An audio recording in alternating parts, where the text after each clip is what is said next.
Quem está conosco hoje, ao nosso irmão Leoziro, Mocidade e Evangelização a partir deste momento. Pode ir.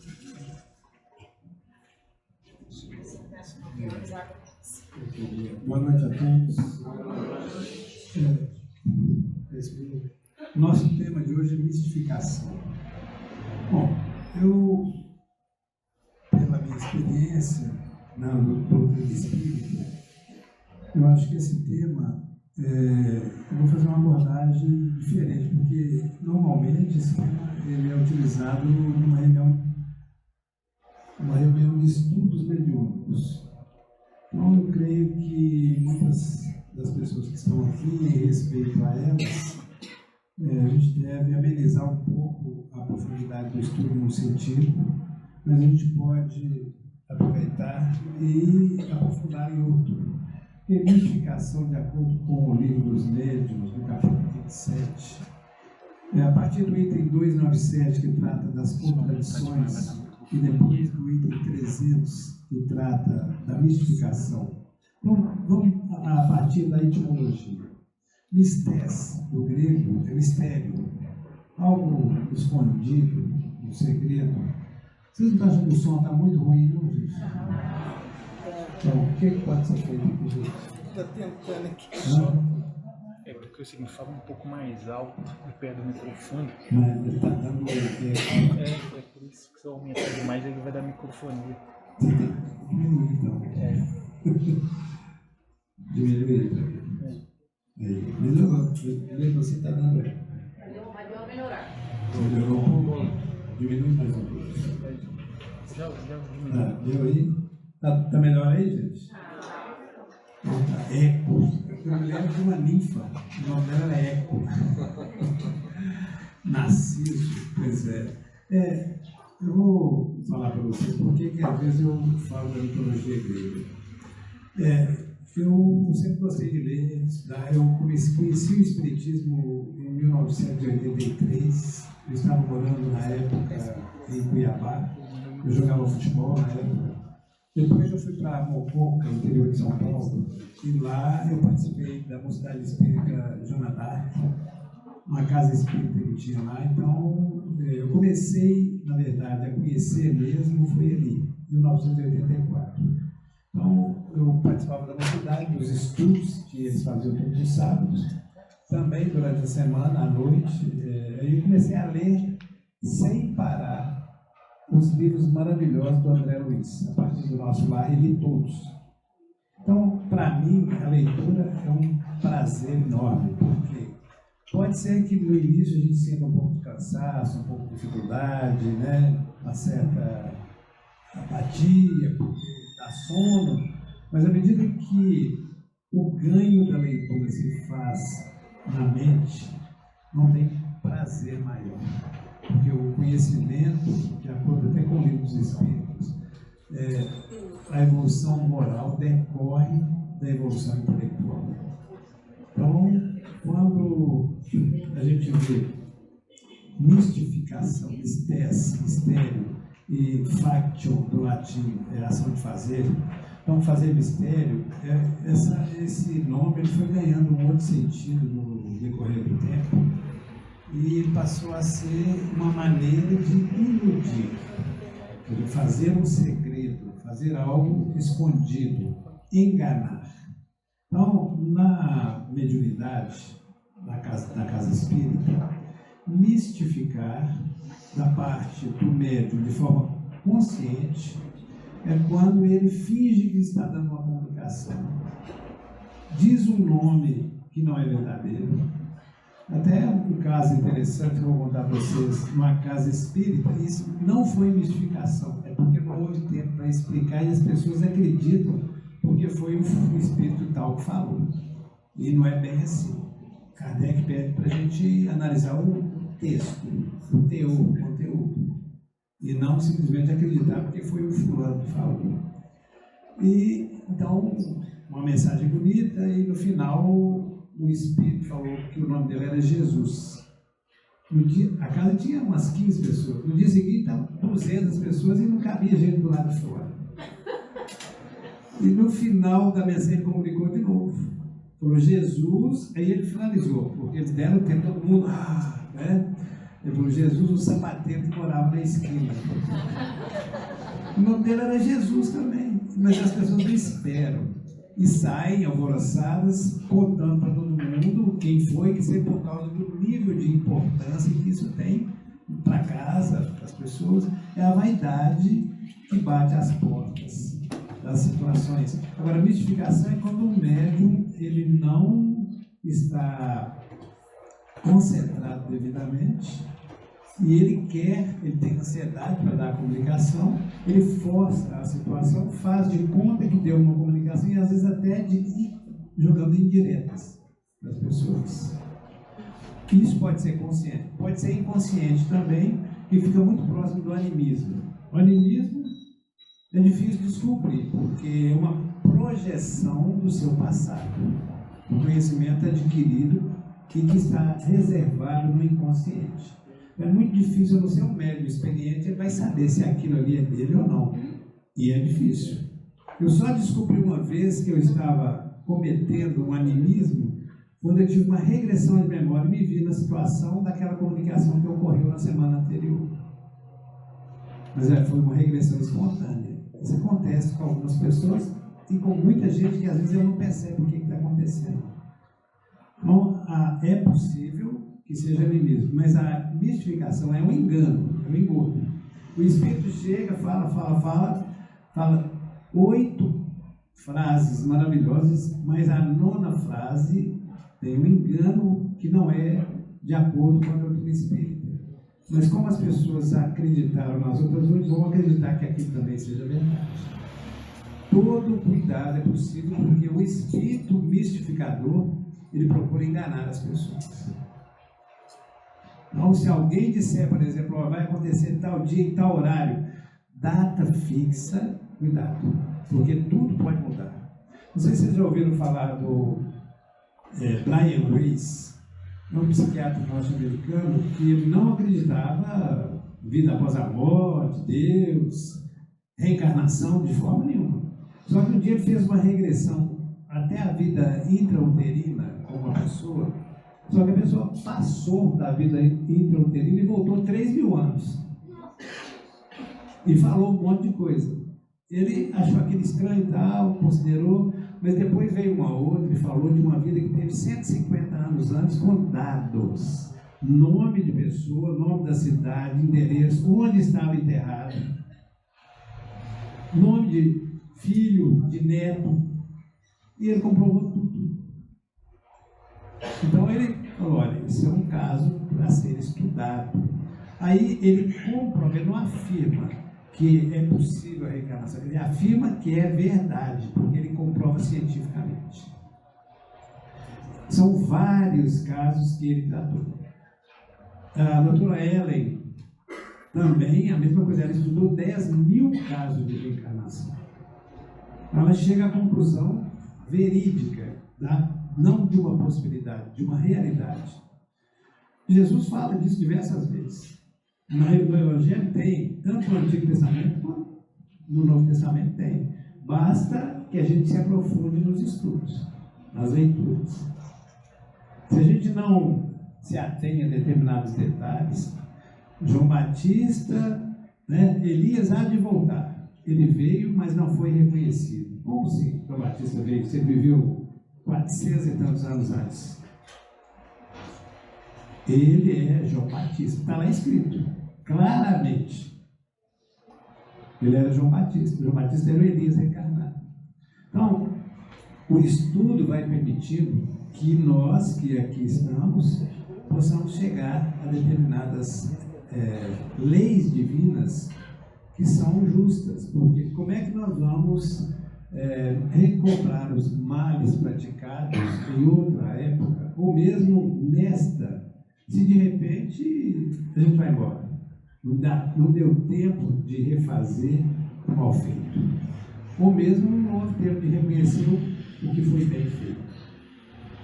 Então, tudo isso pode estar enquadrado nas leis justas de Deus. A possibilidade do indivíduo retornar e refazer ou ampliar. àqueles feitos já propostos. Como que um indivíduo tem um intelecto avançadíssimo, que ele consegue distinguir determinadas coisas, determinadas leis, realizar planos aqui que a gente jamais teria condição nessa existência de realizar, e o indivíduo consegue. Experiência adquirida em longo tempo, em vidas e vidas sucessivas. Então, eu estudei um livro, que na verdade ele é dividido em 8. Não sei se vocês já ouviram falar Sabedoria do Evangelho, do Carlos Pastorino. São 8 volumes grandes. Ele era um professor de filologia, estudioso de grego, latim, hebraico. Ele tinha uma bagagem intelectual invejável. E os livros dele se aprofundavam, né, em determinados contextos históricos, etimológicos, psicológicos. Então, estudar uma obra dessa, de Sabedoria do Evangelho, dá assim, uma base muito grande para que a gente conheça de verdade aquilo que trouxeram para nós através das mensagens desse livro. Na verdade, são 4, né? Livros dos evangelistas. E a gente vê no Evangelho segundo o Espiritismo muitas dessas bases do Evangelho sendo estudadas pelos Espíritos através das suas instruções. Até trouxe aqui, eu não sei se você anotou os nomes daquelas pessoas que eu falei aquele dia. Se não anotou, nós vamos sortear de novo. Então, tá. Eu trouxe alguns para quem não tem o Evangelho, poder levar para casa hoje. Tem alguns aqui. Então, a base, naquele capítulo que eu falei no início, capítulo 27, do Livro dos Médiuns, ali fala que a missão de cada um de nós aqui na Terra é desenvolver o intelecto e a moralidade. Nós não viemos à Terra para outra coisa que não seja isso. O resto é consequência de ações do passado, reencontro com pessoas que a gente precisa encontrar, às vezes nem gostaria, mas precisa encontrar. Às vezes a gente suplica para encontrar com elas, para poder refazer uma inimizade do passado. Às vezes a única missão nossa é essa. Apaziguar os ânimos, diminuir as raivas que são projetadas em nosso inconsciente por causa das nossas ações do passado, e a gente põe a pé no outro. Eu sofro porque o outro me fez sofrer. Isso não é verdade. É a maneira que eu vejo o mundo que me faz alegre ou triste. As pessoas podem fazer o que quiser, o problema é delas. O que eu faço, o que eu sinto é responsabilidade minha, exclusivamente minha. A maneira.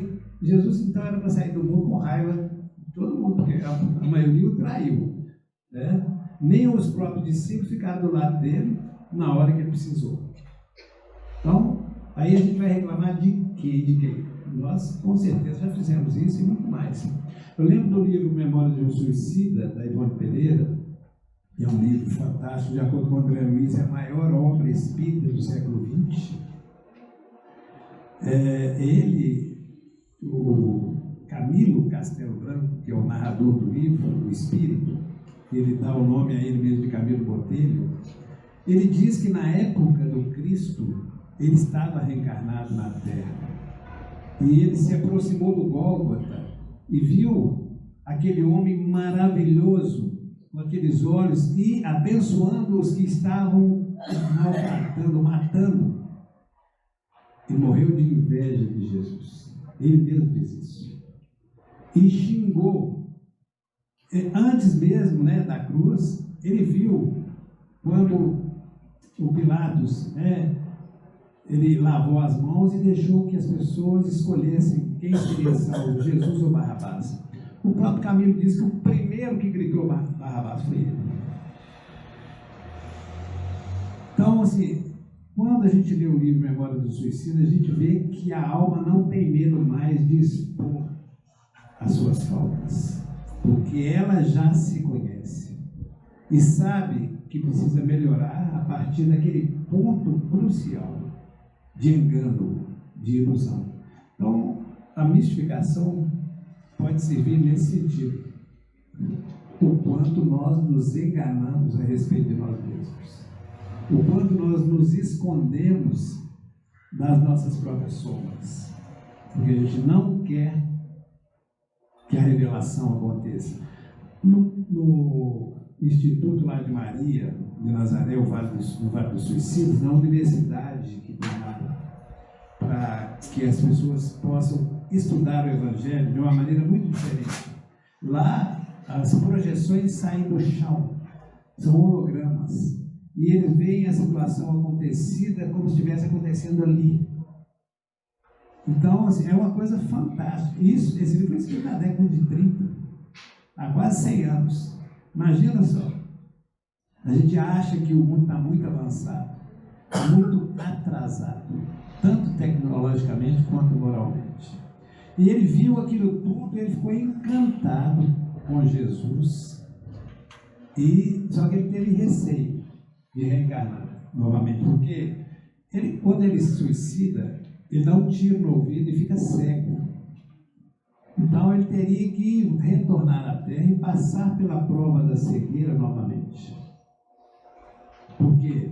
Porque ele agrediu a si mesmo, se matando, ele contrariou as leis de Deus, que é o pior crime que alguém possa cometer, é o suicídio.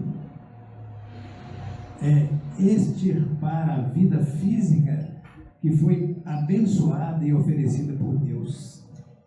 É como se a gente estivesse cuspindo em Deus. Essa é a expressão mais clara do suicídio. Desprezar o sentido existencial, desprezar a vida.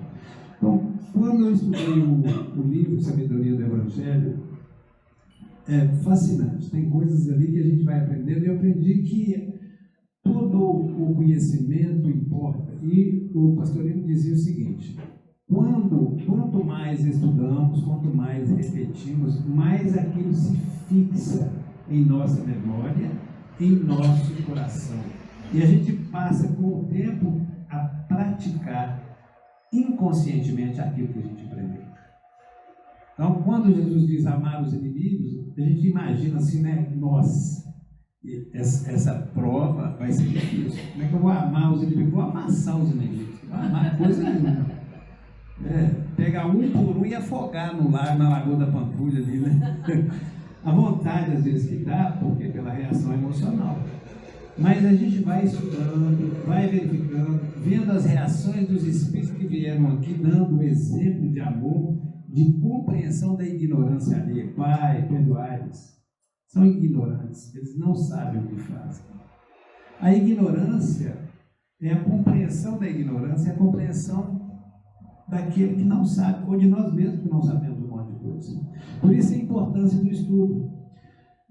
Eu, então, fui jogar futebol, estudei, li bastante, retornei, falei, agora eu vou retornar aos estudos, porque quando eu saí daqui eu tinha feito 4 períodos de administração e larguei. Aí eu retornei, fiz um pouco de letras, história, aí depois fiz letras de novo, estudei. Aí eu falei, nossa, agora eu preciso estudar, me aprofundar um pouco. Eu fui estudar grego e latim. Interessante demais, é muito interessante. E desde 94 que eu estudo a mitologia grega. Então já 31 anos. Eu não paro de estudar. Vou contar para vocês por quê. Essa história da mistificação que a gente está passando, né, aqui, de repente, pulando para um outro status, né, ou uma outra forma de enxergar, como que a gente pode se enganar? A mitologia traz histórias que podem ser comparadas com as reações humanas e com a personalidade humana. Sísifo era um rei de Corinto. Corinto é uma região que fica entre várias regiões da Grécia e Atenas. Atenas tem outras regiões ali também. Mas, normalmente, as pessoas tinham que passar por aquele reino de Corinto. E o Sísifo, ele assim, gostava de obter as coisas com mais facilidade. Ele não gostava de muito trabalho, não. Ele queria que as coisas chegassem até a mão dele da maneira mais fácil possível. Então, ele criou um grupo de ladrões para assaltar as pessoas que iam comercializar com Atenas. Ele roubava, não roubava todo dia para não secar o pulso, mas ele roubava, ou seja, ele contratava pessoas para fazer isso. Existisse o WhatsApp, ele fazia um grupo no WhatsApp, né? Se tivesse o WhatsApp, ele teria feito um grupo, né? Pois é. O que ele fez? Por que ele fazia isso, né? Porque ele não gostava de trabalhar, né? Ele achava que tirar das pessoas que trabalham era mais fácil do que trabalhar. E ele era assim, só que ele não cuidava, porque quem não gosta de trabalhar não cuida das próprias coisas. Ele não cuidava, lá faltava fonte de água, faltava, normalmente a plantação estava carente do verde da natureza, estava distante. Por quê? Porque ele não queria saber de nada. Então, quando ele ficou sabendo que Azopo, o deus das fontes, a filha dele tinha sido sequestrada, e ele estava procurando e oferecendo uma fortuna para quem denunciasse o raptor. Então, ele falou uma coisa interessante, vou pesquisar, e não é para ajudar não, é por interesse pessoal. Eu vou pesquisar para saber quem foi. Ele descobriu que foi Zeus, o deus da mitologia grega. Ele raptava de vez em quando uma moça porque ele queria trazer um herói para a Terra, então era comum na mitologia o deus copular com uma mortal para que um herói nascesse. Heros, do grego, significa aquele que vem para ajudar. Então, tinha um princípio de bondade, né? Mas não era bem essa bondade que a gente imagina. Mas o Azopo estava desesperado. Quando, então, o Sísifo procurou saber e descobriu, né, que era Zeus, ele falou, olha, eu sei quem foi, só que eu quero tantas fontes, eu quero tanto dinheiro, eu quero isso, eu quero aquilo, e eu como. Vai, então, negócio fechado. Denunciou Zeus. Por que as outras pessoas não denunciaram? Medo da fúria de Zeus.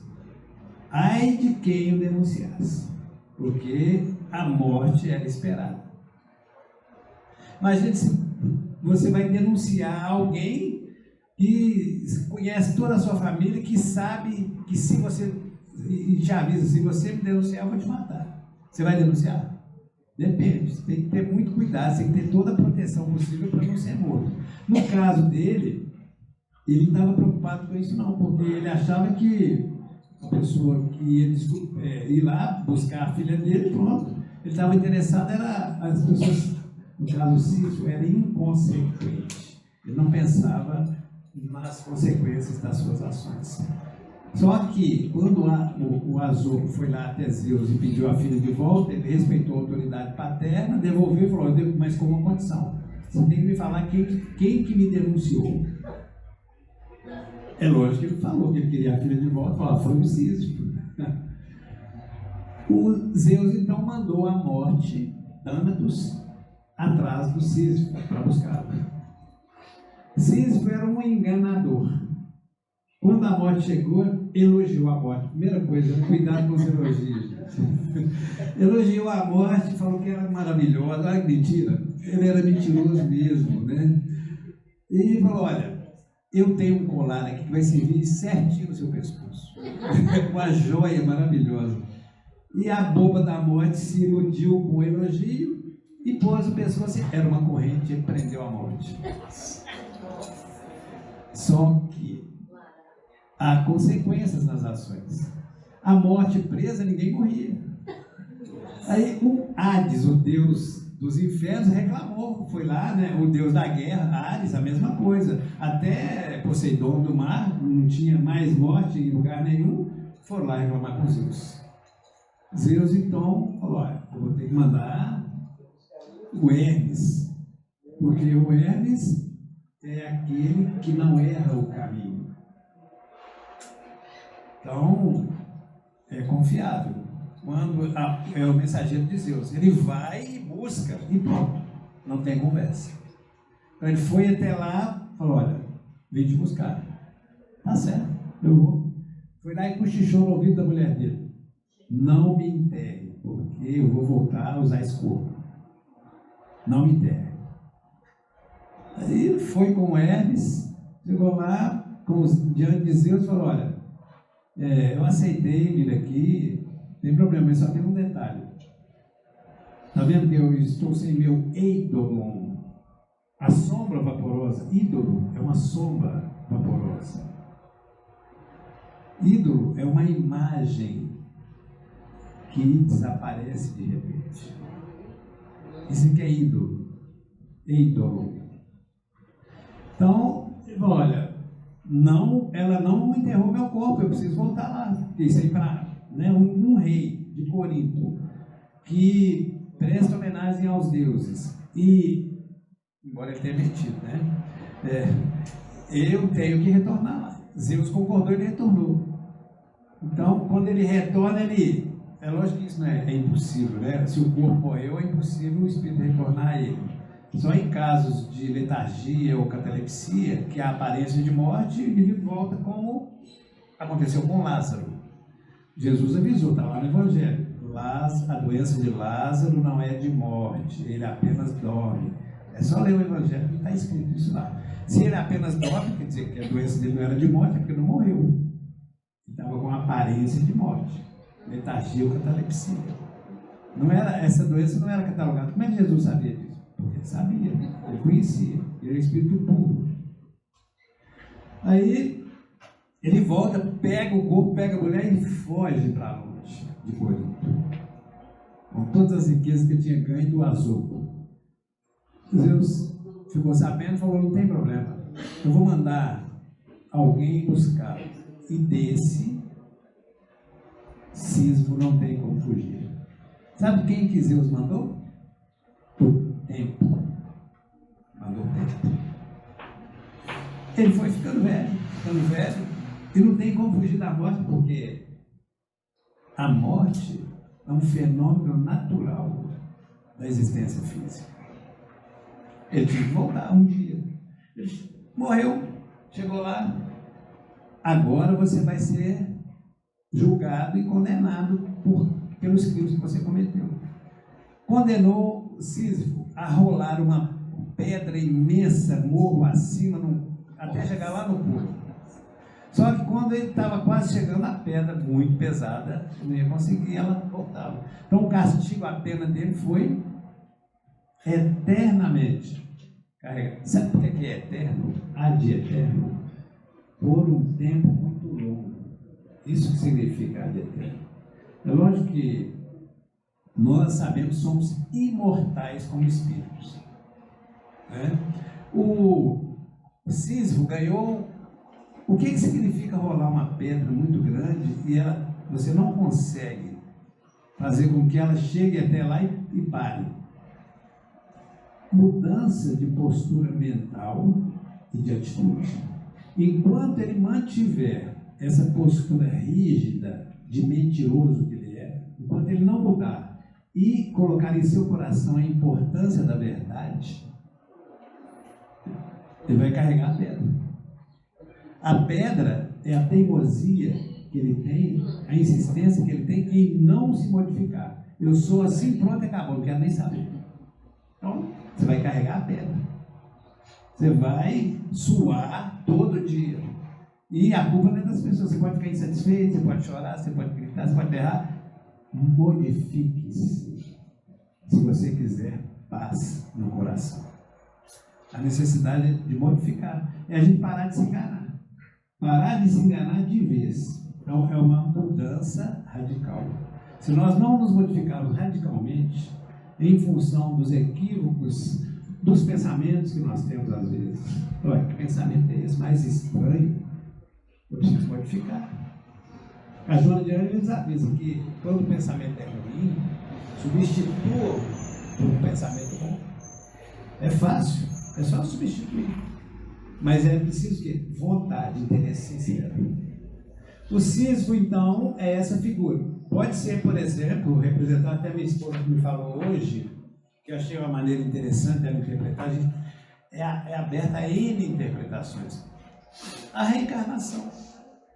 Você rola a pedra numa vida, volta em outra, se você não se modifica, você continua rolando a pedra nas reencarnações. Simplesmente isso. Você continua Nossa, de novo. Aí você acha que o culpado é outro, não, eu reencarnei com você de novo. Não é possível. Acho que a culpa é dele. Eu não me modifico e ponho a culpa no outro. Quando eu modifico, nossa, eu te vi de um jeito, agora eu te vejo de outra maneira. Eu compreendo as suas dificuldades. Você que modificou. Então, o seu coração já está em paz com relação às tormentas que você mesmo criou para si. Sabedoria é diferente do que o Sísifo praticava. Ele praticava a astúcia. O sujeito astucioso que engana as pessoas de forma ardilosa.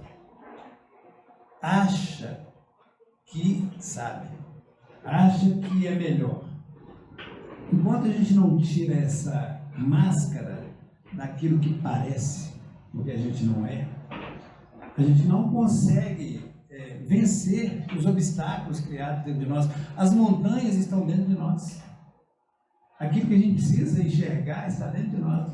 Lembra quando, não sei se vocês lembram da história de Hércules, quando ele faz, são 12 trabalhos, tem inúmeros outros, mas os 12 trabalhos que ficaram conhecidos. O 11º trabalho dele é a busca do cão Cérbero nos infernos. A gente vai ver que catábasis é a descida. Descida aos infernos de nós mesmos. As sombras escuras que nós já projetamos dentro de nós. E a anábasis é a subida. A anagnórisis é descer para subir. Então ele vai até os infernos para... Olha, o cão tinha 3 cabeças e era gigantesco. Então não dava, e era muito rápido. Devorava qualquer um. Ninguém entrava nos infernos sem a concordância de Hades. E ninguém saía porque o cérebro não deixava. Ele ficava na porta. Como é que você ia passar? Só se você tivesse uma força descomunal e uma experiência já ter vencido outras etapas, como a passagem do mito de Hércules. Ele enfrenta o leão de Nemeia, que é o ego violento. Primeira coisa, reduzir a violência interna. Como a gente fala com as pessoas, como a gente olha para as pessoas às vezes, como nós criticamos tenazmente alguém que a gente acha que não gosta. Então, essas violências que são cometidas todos os dias precisam ser revistas. Como é que a gente pode modificar esse estado íntimo? Aí a gente vai estudar o Evangelho, orai e vigiai. Orar é manter um status vibratório mais elevado em busca de uma conversa com Deus. E vigiar os pensamentos e as ações. A fala. Então tem uma série de coisas que comete violência, às vezes trombando no local, deixando alguma coisa cair propositalmente, para mostrar que você está enfurecido, para mostrar que não aceitou a opinião do outro. Então as raivas repentinas, tudo isso é natural. Nós somos falíveis, então a gente precisa aceitar que essas coisas acontecem. São naturais. Então nós não vamos nos recriminar a ponto de enfiar a cabeça debaixo do travesseiro como se criasse um processo depressivo ou de depreciação de nós mesmos. Eu não vale nada, olha o que eu fiz. Fez é porque ainda não se corrigiu de uma forma adequada, ainda não se educou. Educar tanto internamente quanto externamente, tanto intelectualmente quanto moralmente, que é o nosso objetivo aqui na Terra. Então, quando a gente se engana, eu só reajo quando as pessoas dizem isso ou fazem aquilo. Não é bem isso. O padre Antônio Vieira dizia, no sermão do mandato, no 6º, que ele fala do amor, que o amor não tem fim e nem causa. Porque o amor que tem causa, a gente diz assim, eu amo porque me amo. Se a gente diz que o ama porque é amado, significa que isso não é amor, isso é um negócio. E nem, enfim, eu amo para que me amem. tem um objetivo final, mas eu amo somente para que me amem, é o interesseiro. Então, o amor não tem causa e nem fim. Ele precisa ser espontâneo. Então, independente do que o outro sente. O amor é isso. É o que a boca fala do que o coração está cheio. E a gente fala, às vezes, coisas que eu não gostaria de falar. Mas é porque, nesse momento, a gente precisa observar o que é que nós estamos guardando internamente. Para que a gente melhore, considere, reveja e refaça. Porque, às vezes, não tem, quando você ficar só pedindo desculpas e repetindo a ação, não funciona. É preciso modificar. Então, a gente precisa parar de enganar-se, enganar a si mesmo. É só modificar a atitude, aos poucos.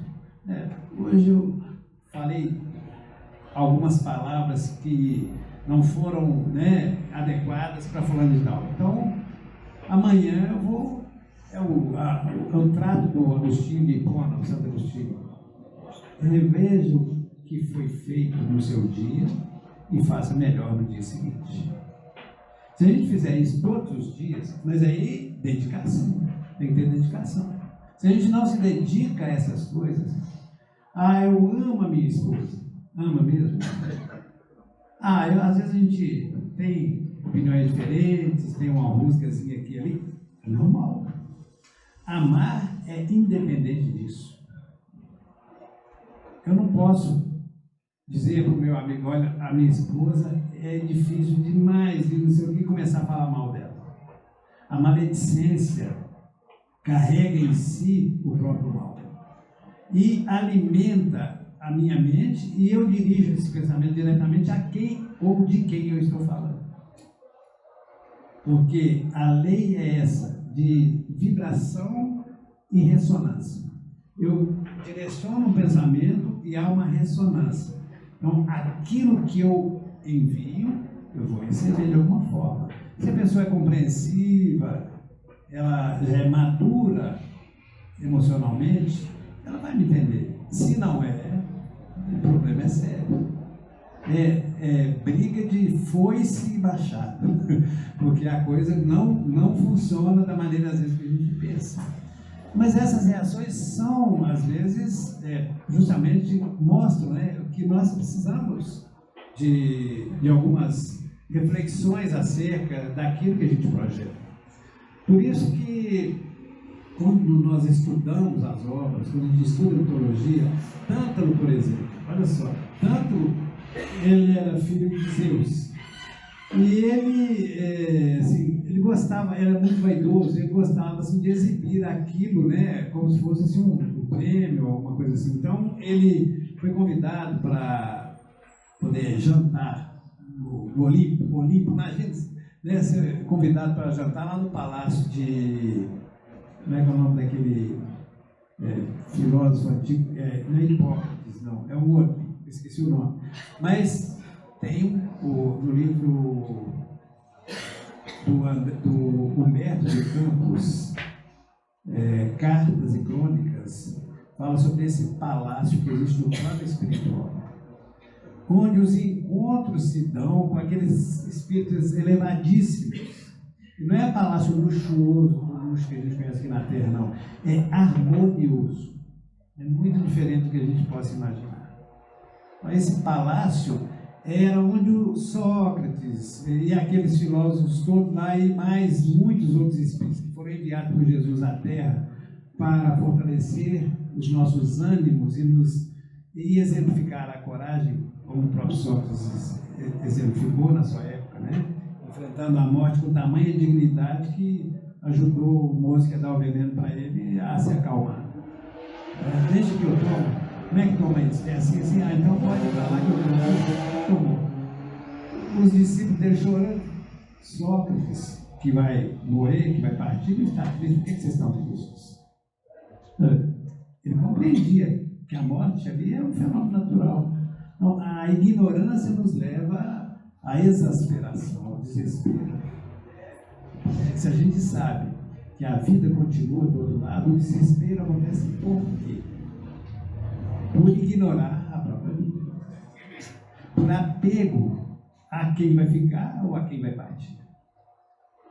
Porque o amor ultrapassa esses limites. É claro que nós podemos chorar aí 3 dias, 4 dias, uma semana, ter saudades, inúmeras, saudade mata a verdade, mas dessa morte mesquinha, como morrer de saudade e de saudade que vive. A saudade é importante, mas curtir dor e sofrimento é doença, é doentio. Quem curte dor, quem curte sofrimento está adoecido, porque ele está pensando exclusivamente em si mesmo, na própria dor. Tem que servir ao próximo. A melhor maneira de diminuir as dores, as próprias dores, é o serviço de amor. Porque aí você vai esquecer das próprias dores e pensar na dor do outro, na dificuldade do outro. Você vai acalmar o coração alheio. Esse é o serviço. Por isso que Jesus dizia: quem quiser vir após mim, esquece a si mesmo, toma a sua cruz e siga-me. Esquecer a si mesmo é pensar no outro. Eu estou sofrendo, mas o outro aqui do meu lado está sofrendo, não tem tempo de ficar sofrendo sozinho, não. Eu preciso ajudar o outro que está sofrendo do meu lado. Isso é o desapego que Sócrates falava. Então, a consciência do amor, a consciência do bem, é que nos faz despertar para que a gente deixe de se enganar com as ilusões que nós mesmos criamos para nós. Nossa, a minha vida aqui na Terra vai ser uma maravilha. Maravilha como? Tudo bem, a gente não precisa ser pessimista nem otimista demais, mas todos nós passamos por sofrimento, por dificuldades. Ninguém vai deixar de sofrer alguma coisa aqui na Terra. Ninguém. A mãe vai morrer. Minha mãe se foi em 2017, meu pai se foi no ano passado, com 99 anos. Tive um irmão que se foi com 19 anos atropelado por um caminhão. A minha irmãzinha se foi com 3 dias. Aí eu falo, nossa, só uma coisa triste, fúnebre? Depende. Meu pai se foi muito feliz, com 99 anos de idade, com um amor tremendo no coração, dizendo que o maior tesouro que ele tinha eram os filhos. Então, como é que eu vou ficar triste com uma alma dessa, que batalhou a vida inteira pelos próprios filhos? Então, a gente enxerga a vida da maneira que a gente quer. Minha mãe estimulou a leitura desde que eu era pequenininho. Eu aprendi a ler com ela. Com 6 anos de idade eu já lia vários trechos. Tinha uma Bíblia que ela comprou lá, que era ilustrada, um livro dessa grossura, grandão assim, que eu ficava encantado com tudo aquilo que eu conhecia. O inferno de Dante naquela Bíblia. Eu nem sabia quem que era Dante. Depois que fui descobrir, li aquela obra maravilhosa, com 14.233 versos, a Divina Comédia. E é uma viagem. Quando ele começa a sua obra, né, porque ele vai tratar da comunicação entre o plano espiritual e o plano físico. O inferno, purgatório e paraíso, que ele divide em 3 fases, são 100 cantos. E todo o trabalho feito por ele, em versos decassílabos, em tercetos, com rima cruzada. É como se fosse uma roda girando. Então, é uma coisa fantástica. E ele fala das consequências das ações de cada um aqui da Terra, sem receio nenhum de falar. Quem fosse a história que ele sabia. O Chico Xavier falava que ele não era somente um grande poeta. Ele era um excelente médium, porque ele desdobrava, via lá no plano espiritual as coisas e retornava para escrever o que ele viu. O poema dele é isso. Às vezes a gente não tem ideia, né, de como que cada um escreve as coisas, né? Como que cada um escreve um poema daquele ali. Ele foi exilado na época por causa de política e o partido dele perdeu. Então ele foi exilado em 1306. E em 1321 ele estava terminando a obra, vivendo longe da família, longe dos filhos, isolado. Mas ele pôde se concentrar naquilo que era a missão dele, porque ele acordou. Em minha vida, ao meio da jornada, eu me encontrava numa estrada escura, sem saber qual das vias acertar. É assim que ele começa comigo. Eu não sabia, ele teve um sonho. Então, nesse sonho, ele encontra uma loba voraz. Ele encontra um leão violento. Então, ele revela nessa hora, e uma pantera. Ele revela o que é que estava se passando em seu próprio coração. Uma confissão. Ele estava envolvido em guerra. O leão era ele. É o leão de Nemé, de Hércules, que tem que conter a própria violência.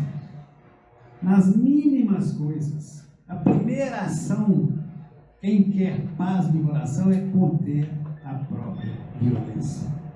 Das palavras, dos pensamentos, das ações. Tudo. Se a gente não contiver isso, nós não vamos ter paz. Que a paz e ser justo, né? Eu quero justiça, seja justo. Quem quer justiça precisa ser justo, não em tudo, ético, verdadeiro, moralizado. Então, quando o Dante reconhece que ele também tinha um apetite voraz, sexualmente falando, ele estava esquecendo da própria família. Então, ele cai em si e confessa. Essa confissão ele faz para uma modificação. Ele se modifica completamente, porque aí ele percebe que ele tem uma missão aqui na Terra. Escrever essas coisas com uma obra que Giovanni Papini coloca na universidade para estudo, no mesmo século em que o Dante viveu.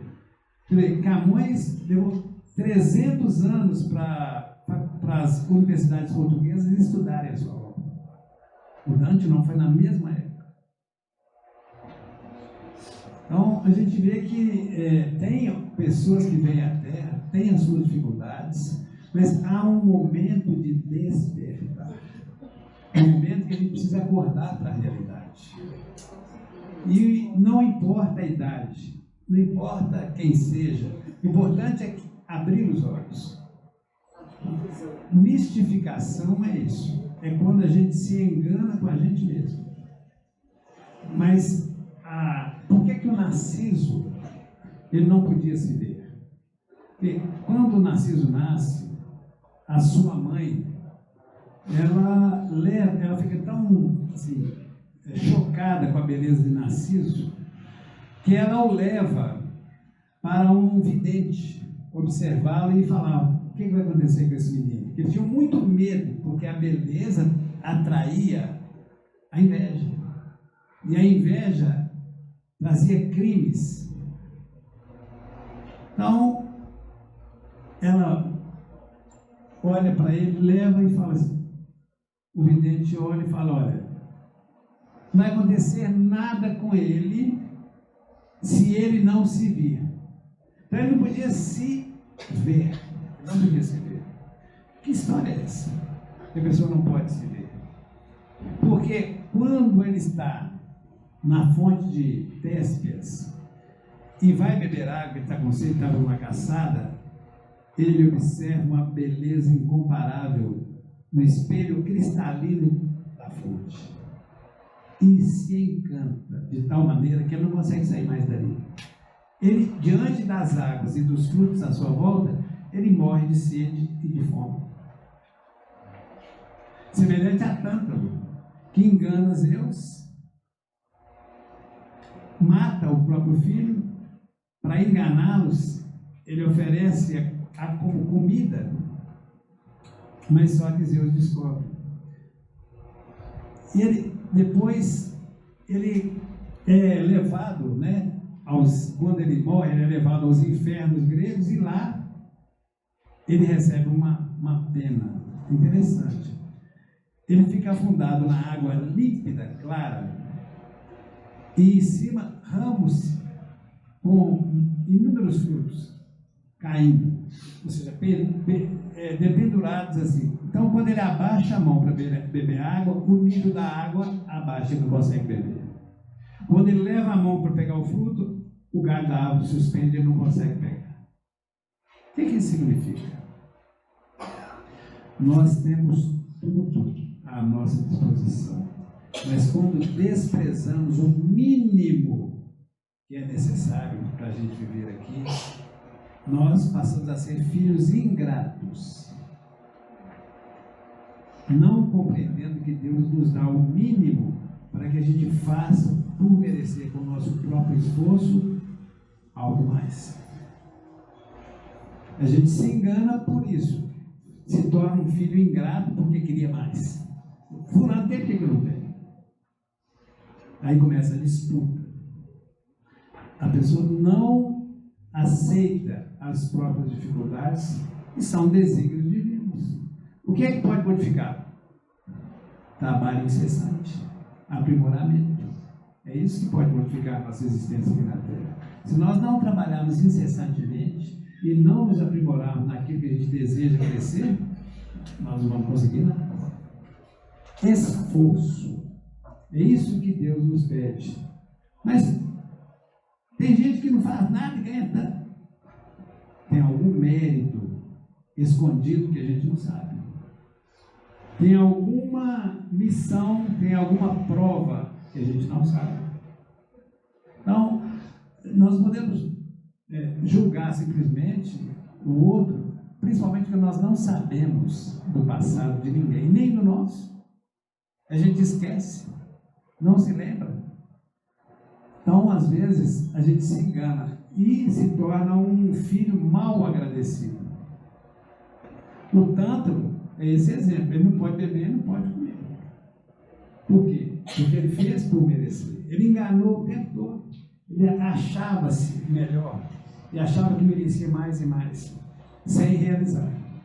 É necessário que a gente realize. Faça o bem sem olhar aqui. O amor cobre uma multidão de erros. Não é isso que Jesus disse? O amor cobre uma multidão de erros. O que funciona é isso. A misericórdia divina funciona dessa maneira. Pelo amor que realizamos, a misericórdia vai cada vez mais se ampliando. Então, cobre uma multidão de erros nesse sentido. A gente deixa de sofrer determinadas situações que poderíamos sofrer porque realizamos o bem. É muito simples, é muito fácil de ver. A compreensão das coisas. Quando nós ignoramos determinadas situações, a gente não sabe por que é. Se a gente não sabe para que o remédio serve, vai lá e toma, nós estamos arriscando. Então, é necessário saber. A fé raciocinada tem esse sentido, saber por quê. Por que o livro dos Espíritos tem aquele monte de perguntas e respostas? Para que a gente possa estudar, avaliar. O que é Deus? Primeira pergunta. Inteligência suprema, causa primária de todas as coisas. Se a inteligência suprema e causa primária, foi ele que criou tudo. Resposta dos Espíritos. Ele criou e nos ama. Por que nós sofremos? A gente sofre por quê? Consequências de ações praticadas. E necessidade de compreensão do esforço que deve ser empregado a cada dia para vencer os obstáculos. Quem não se esforça diariamente só vive reclamando, o peso da reclamação aumenta a sujeira da nossa mente. Quem reclama constantemente vai sofrer, porque aumenta o peso das coisas. Pare de reclamar. Aceite as coisas, não de maneira cômoda, realizando. Aí sim, quando a gente consegue enxergar a vida dessa forma, aí tudo fica mais leve. O meu jugo é leve e suave. Por que Jesus diz isso? Ame. Eu vim ao mundo para servir. Ame. O jugo é suave para quem ama. Para quem não ama, não é. Só fica com raiva. Qualquer coisa, solta faísca pela boca, pelo nariz, reação intempestiva. Por quê? Porque não aceita, não pode ser contrariado. A gente não pode ser contrariado por quê? Sou melhor de quê? Do que os outros?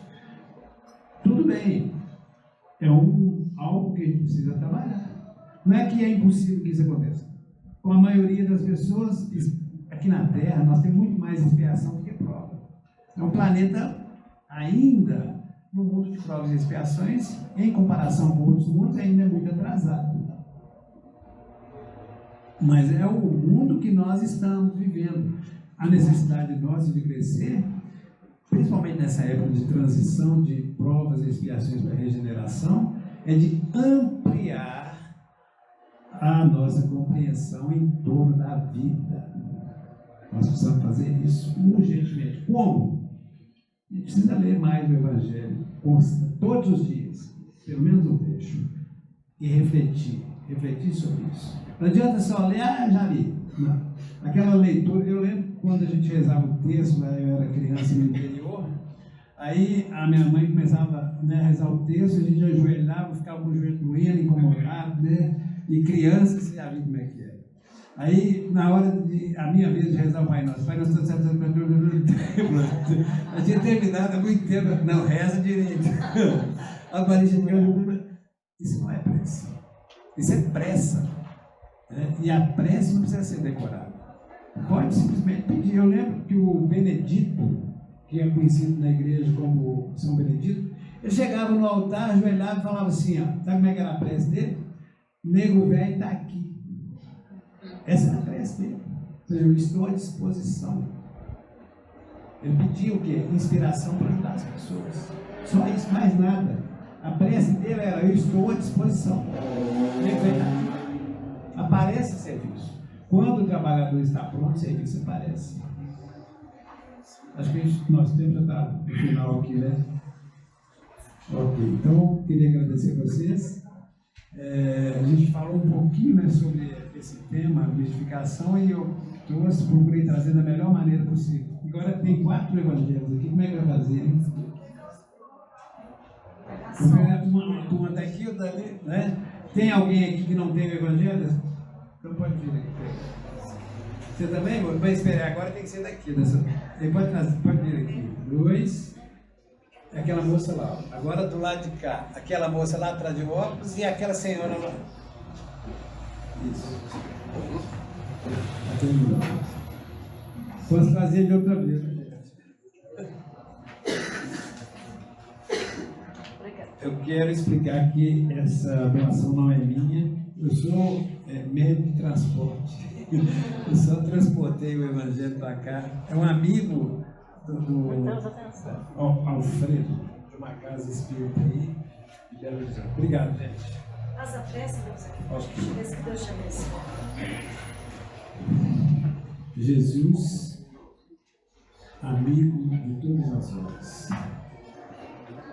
Neste momento, essa quinta-feira, 9 de outubro, pedimos as suas bênçãos de paz, de amor, de alegria, para tocar o coração de cada um que aqui está presente e levar esses refúgios de amor ao seu lar,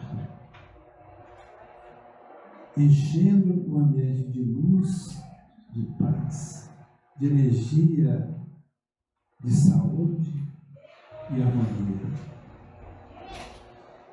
Possamos, nesta noite, ter um sonho inspirador para realizarmos a nossa tarefa bendita dessa travessia, dessa caminhada reencarnatória, aclarando a nossa mente, dulcificando o nosso coração, para que possamos ser instrumentos úteis nas searas.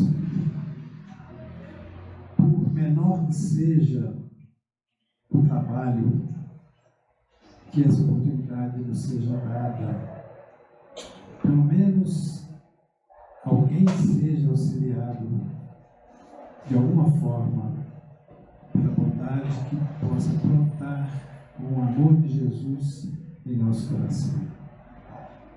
Abençoe-nos e o nosso querido Augusto César Neto possa também estar presente nos lares. E assim, essa amizade sincera que ele traz, essa energia encantadora que harmoniza e suaviza, possa se assentar no coração de cada um. Jesus os abençoe.